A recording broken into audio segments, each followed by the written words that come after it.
try to narrow it to that area, your search results, either by maybe putting a term in here, or you can also narrow in the search list here by practice areas or topics.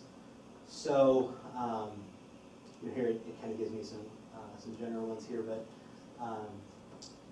maybe I'm interested in a criminal procedure issue, and so I want to see if there's anything in there for that, and so it's going to limit my decisions to those cases that deal with that topic. So you're not looking at everything, but maybe just those areas that interest you a little bit more. So again, that's kind of another area to be able to use. So, do you guys have any questions about anything? And again, these are just some quick tips. I'm going to send you my slide presentation, and it has, again, some different searches you can do to help identify things like circuit splits or recent legislation and things like that. Again, I could run them all here, but there's no reason to do that. So you can do them on your own. Cases of first impression, I've got some searches that will help you identify those. So again, that's those. We'll send you those. I'll just send it to you. And you can email it out to everybody. So I'll do that when we're done here. So do you guys have anything you want to ask about, or anything you're looking for in particular, or anything like that? Okay, great. We just have a few minutes left. So I'm going to show you the new look of Lexis. What's happening is they're doing kind of an overhaul of the interface. They call it UI, user interface.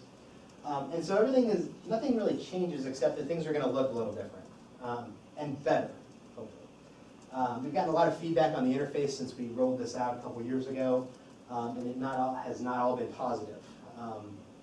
There are many things people don't like. In particular, people have not been happy about all these tabs at the top. Find it hard to sometimes go back and forth between things. They don't like the kind of the busy, if you go to the main homepage here, they don't kind of like this busy layout, things like that. And so we've tried to change the look a little bit, streamline things, make things a little bit easier to find and locate.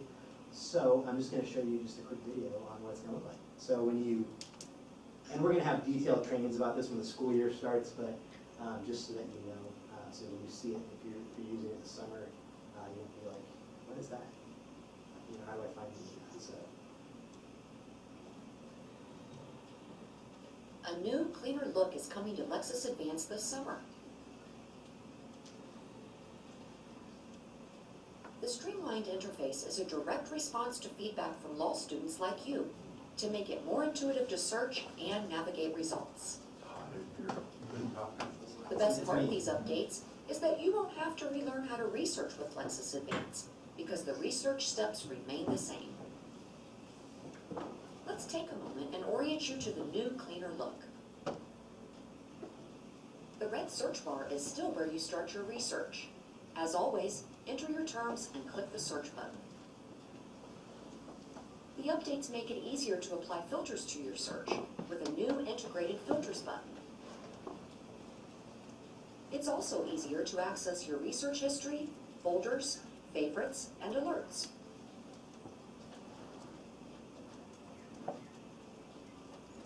There is a change to the way you browse and search for specific sources or topics.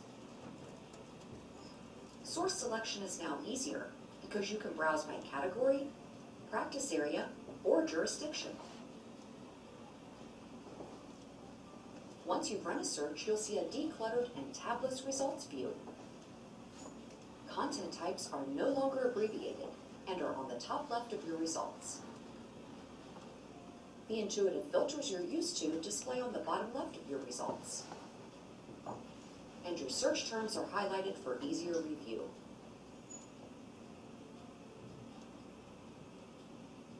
The document view has also been streamlined to help you quickly review and move through your results. Return to your results list or move to the previous or next result with ease. Save your case or other document to a folder with a single click. Every case in statute now includes a Shepherd's preview to speed up your analysis.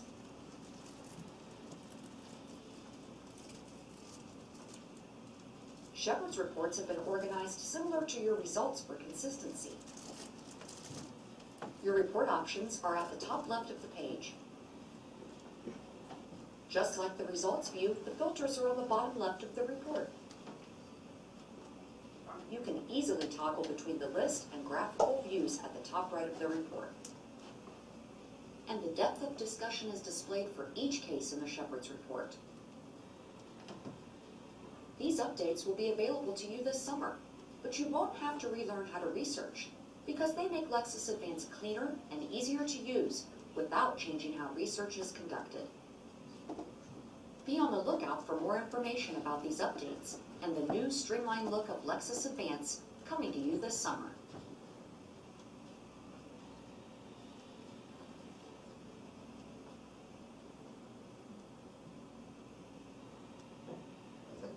Do you guys have anything, any final questions or anything you want to ask about? Okay, great. So there's more food up here, so please don't be shy, take some home. There's also more items if you want to get pens, or I put some folders up there too if you want to have a place to store your Lexis printouts and whatnot. Take those as well. Thank you very much. Thank you. Yeah.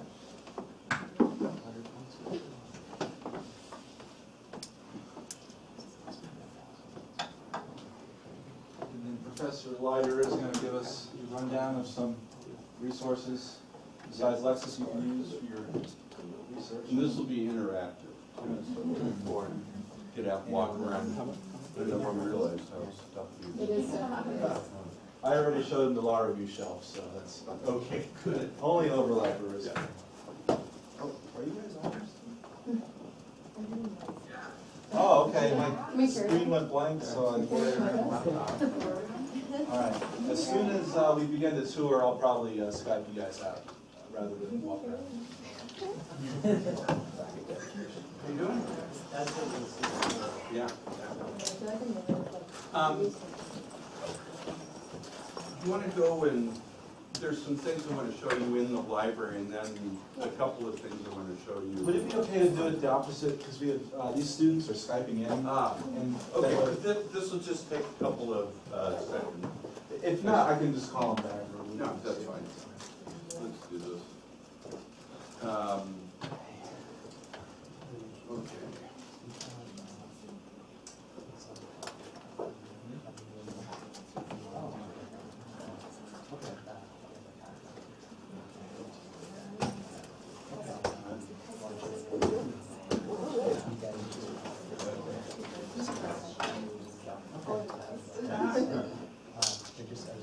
I had a close encounter with an exhaust fan on Tuesday, so I've got stitches in my finger and split this fingernail and that thing, so I'm a little awkward with my hand.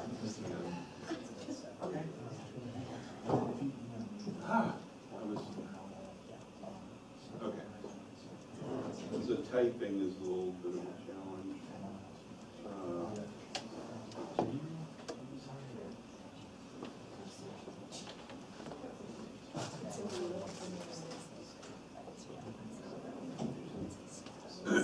Okay. Couple of things we wanted to be sure that you guys were aware of on our webpage.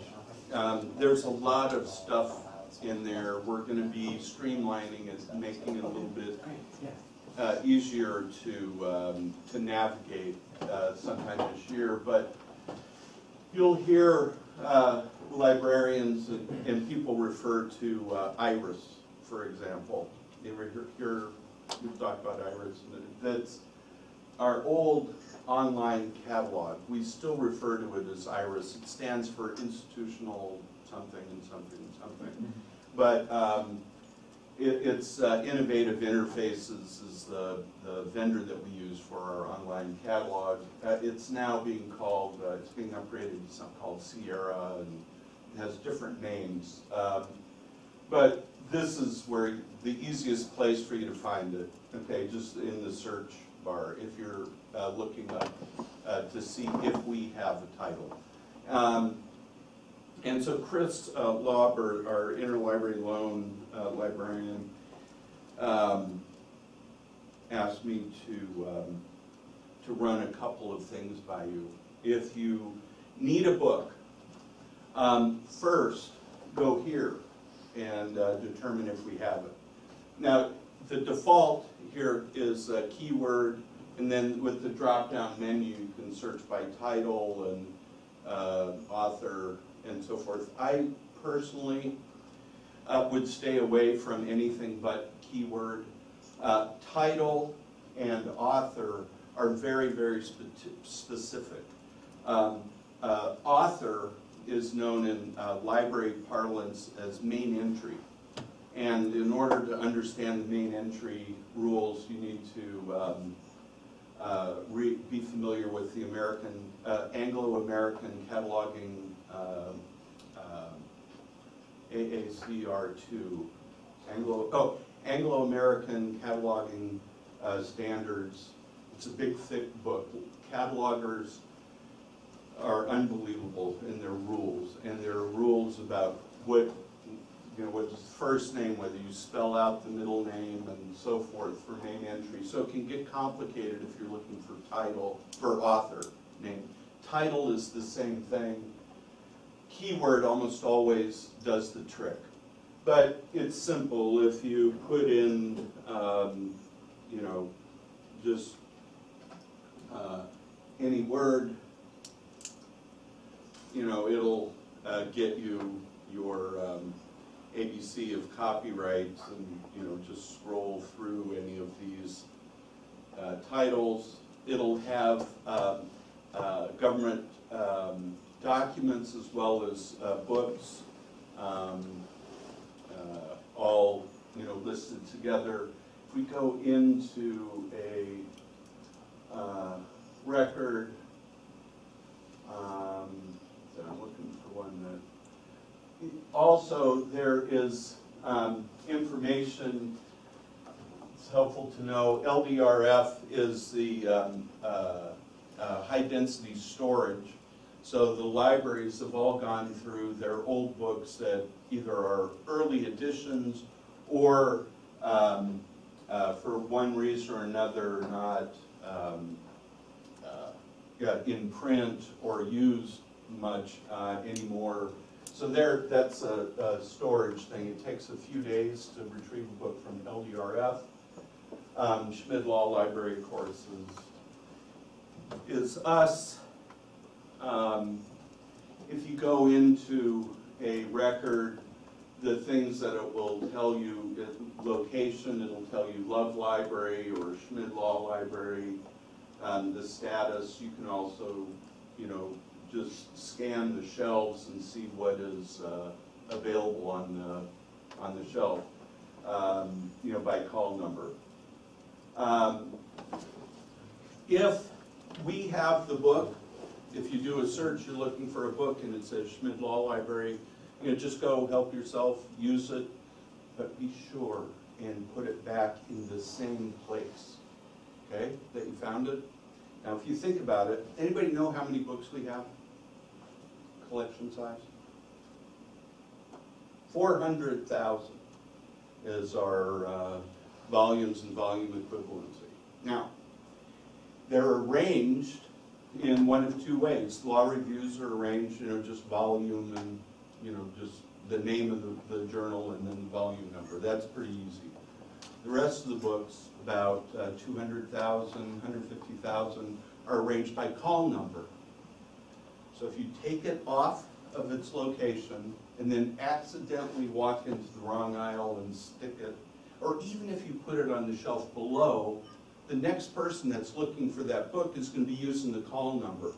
And if it isn't there in the spot where it's supposed to be, imagine yourself in that situation. If it isn't there, what do you assume?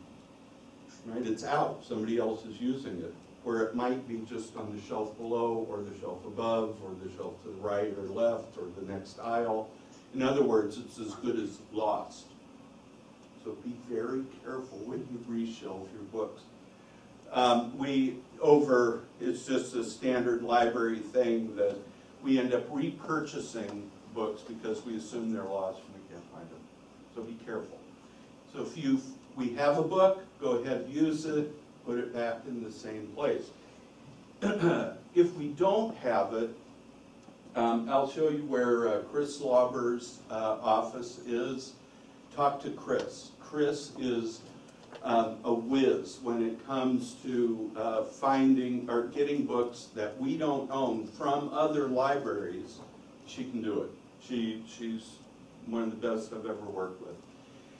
She has a great relationship with libraries all over the world and can get them quickly, as quickly as possible. If you have a special need, you need it right away, let her know and she can work with you. If the book, we don't own it, but it's owned by Love Library, you can go on, there's tools where you can retrieve it yourself. My advice is to go to Chris and have her page it for you. She has a good relationship with the people downtown, and we can get it quickly for you, okay? If you want the book placed on the hold shelf, don't do it yourself. It'll get done, there'll never be any question about it, but just so that we can keep track of the materials, talk to Chris or talk to somebody at the circulation desk, and then they'll designate it there. It's safe and sound. We won't give you any trouble about it, but it just helps us know where the materials are. Also, sometimes you will go here and then the location will say Law Ref, that is one, or Reserve. That's no problem. You can use those books as well. You can also put them on the hold shelf. Just let us know and we'll change the location for you, okay? And if you do that, then it just saves us a lot of angst. We librarians are generally characterized as really helpful and mellow, and we get along with everybody. We're deep down, we're a bundle of nerves, control freaks. I mean, the whole point of being a librarian is collecting the materials and then arranging them on the shelf, okay? And so that arranging them means control. And, so we're obsessive compulsive when it comes to that, okay? Now, if you visit my office, you won't believe that of me, but I am actually. So just work with us, we'll get along great. And that's all that I wanted to show you about the online catalog. This is something that we all assume that everybody knows how to use the online catalog, and we'll tell people, did you check Iris? And a lot of students look at us with crossed eyes. They don't know what we're talking about. So now you all know, right? All right. A couple of things I wanted to show you on this page, if you're not familiar with it.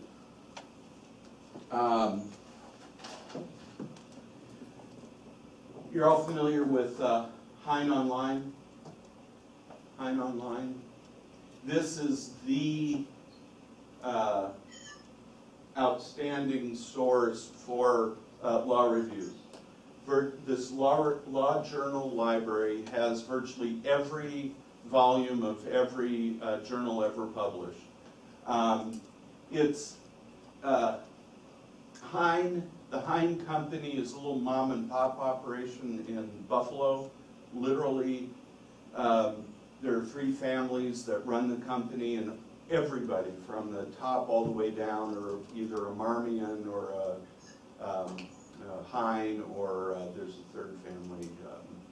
But anyway, they're all kids, and they all work there. It's a great company. It's a little funky, is what I'm trying to say. It's not, you're not dealing with Apple or Google here. But you go into the journals and you can find them in a bunch of different ways. You can search, volume and, then the abbreviation of the journal. And I don't know, in case you have never seen this, let's just do a real quick search. Oops.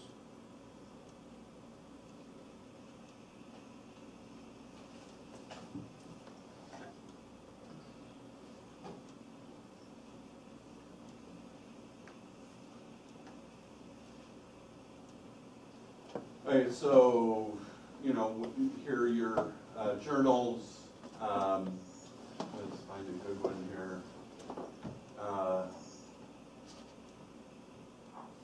Review of Socialist Law. Is that what that says? Mm-hmm. Let's have a look at that. Oh, there you go. Well, it looks pretty mighty interesting, doesn't it? Okay, so what these are, what they did at Hein is they just started about 15 years ago and decided, wow, we should put law reviews online, and then they just started scanning them in. Hein was a book jobber, and so they had all of the journals in-house, and they just cut the spines off and started feeding them through a scanner. And so what you have are PDFs of all the journals. They then they ran the scans through OCR something like 9 times to eliminate errors, and so the text is very accurate. You can click on the text, and if you want to just see the free text, there's about 2% errors in the OCR scan, but the errors are sort of scanned. You can just imagine that with hundreds of thousands of characters in an article, they're just scattered here and there. So if you read the text, sometimes there are some odd typos that you'll find, but nobody really uses that at all. But that's what you're searching. And so you can print them, save them. One of the things that I recommend doing if you are doing your own research, or if you're spading an article that cites to a number of other articles, what you can do from this tab, My Hein, you can create your own account. It's free. And you create your own account, and then when you log in, you can save articles to that account and then accumulate groups of articles that you're working with, just for handy reference. Okay? Any questions about Hein? Hein's it's a wonderful resource for law reviews, the best. Hein does legislative history also. I'm sorry, yeah, and they keep adding a number of other libraries. You want to know the history of the American Association of Law Libraries, all of our newsletters, everything's up there. But there's an Indian law collection, just an incredible number of treaties and other works. Whoops. Oh, that's it. Back here.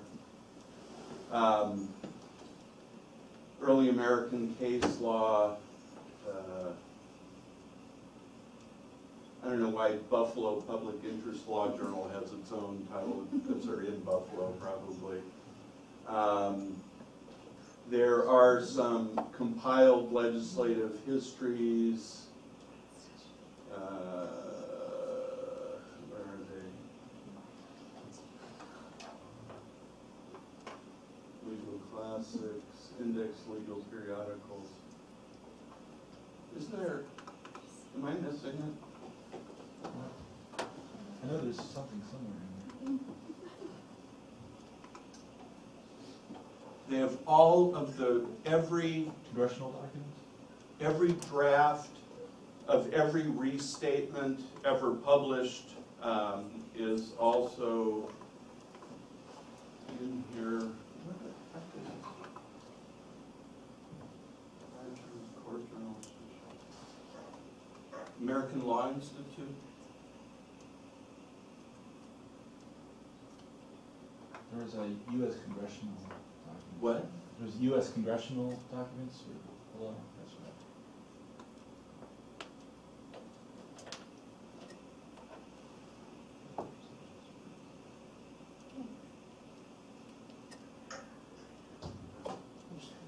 U.S. federal legislative history. Oh, there it is. Jeez. Okay. So you can see there are dozens and dozens of compiled legislative histories. Some of these are incredibly detailed. The tax ones, a guy named Barney Reams, everybody calls him.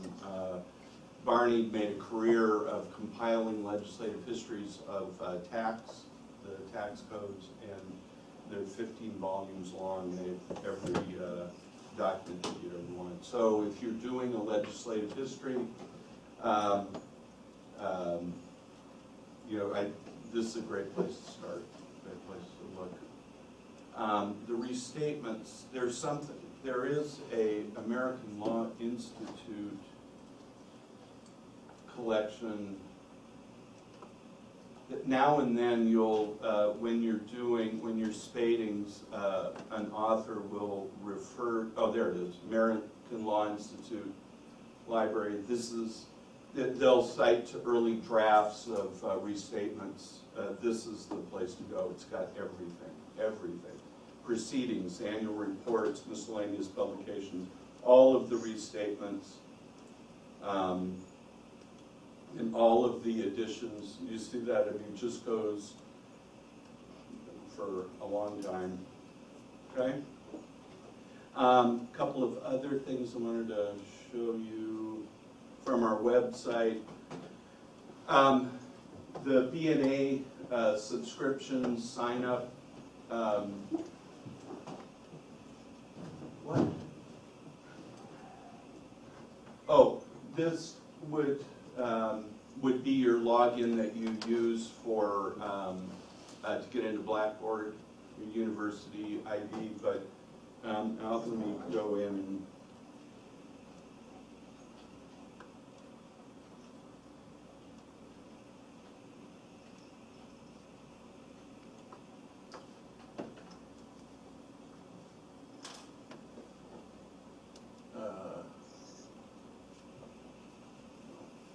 Okay, so you just fill in the information up at the top, but look at all of the journals and newsletters that BNA publishes that you can subscribe to, and you'll get an email that's an HTML formatted email with links. The ones that I would recommend to you, depending on your interest, but U.S. Law Week, is one that I recommend everybody to subscribe to. It's essentially a newspaper on everything happening in law. It'll give you, in a nice summary fashion,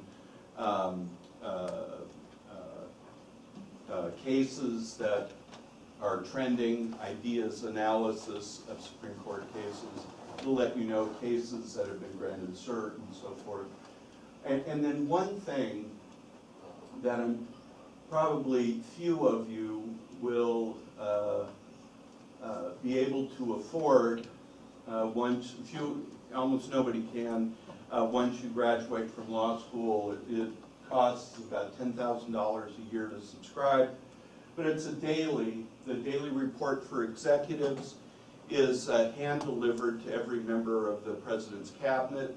It has President's daily calendar, plus it has reports from every single administrative agency in the federal government, and links to it. It's one of the funnest things to read. I subscribe to it. Just read through the headlines and see if anything catches my eye. It's fun.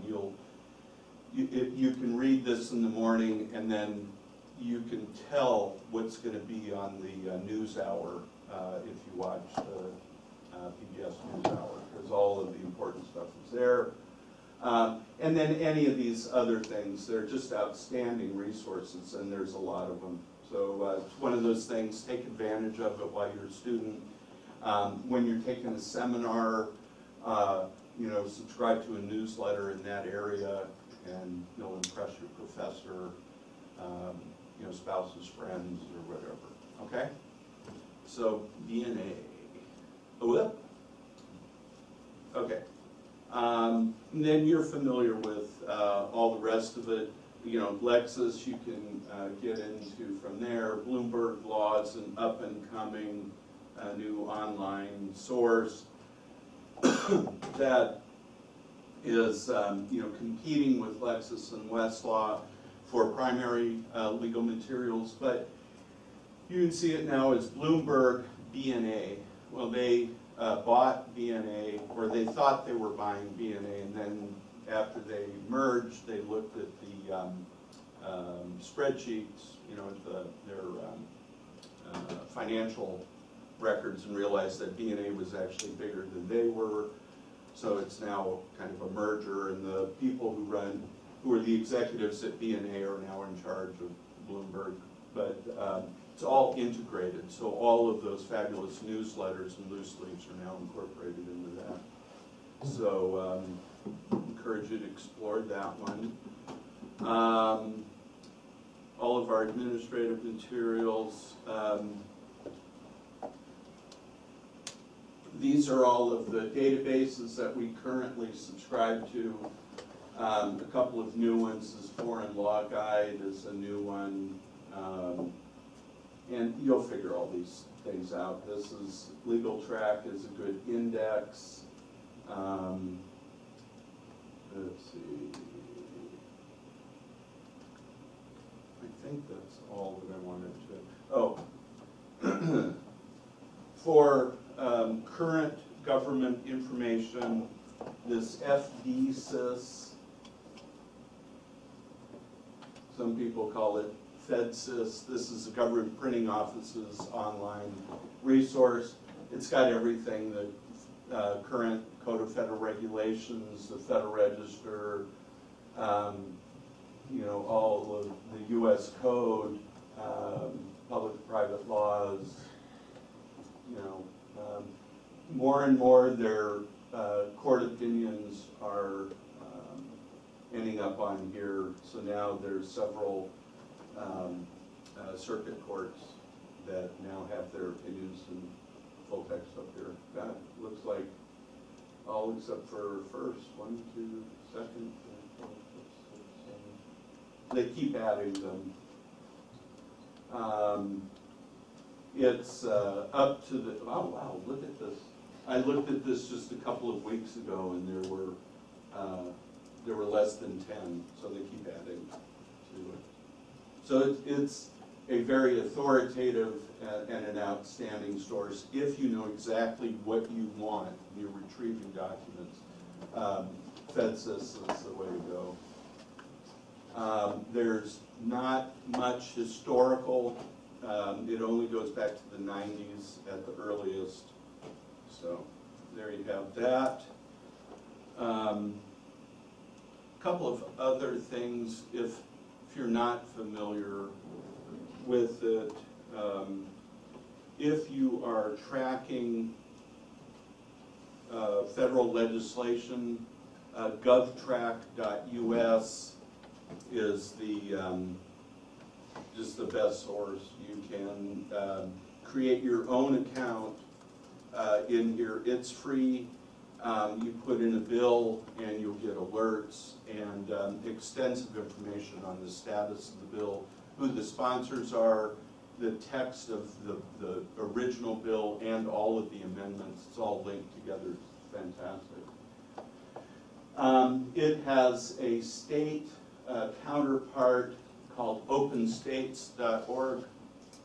So govtrack.us for federal and openstates.org. This tracks legislation from all 50 states. If there's a piece of Nebraska legislation or Colorado or whatever, you can, again, create your own account, sign up over there, so that you can get alerts, and then put in the bill number, and you will get just up to date. It's absolutely accurate and free. and really a clean interface that's very, very useful. openstates.org. Those are the two additional things that I wanted to show you. That's all that I have on the computer. Now I wanted to take you out and give you a little tour. God, I'm hot in here. Have you tried to adjust? No, Oh, God, it's actually set on 16. is that right? Yeah. That's a pretty rough. Brianna and Greg, thanks for tuning in. Appreciate it. I'll also send you a copy of the video. Thank you. Take care. Hey guys, if you want anything else, Bye. if you want any treats, go ahead and grab them before you leave.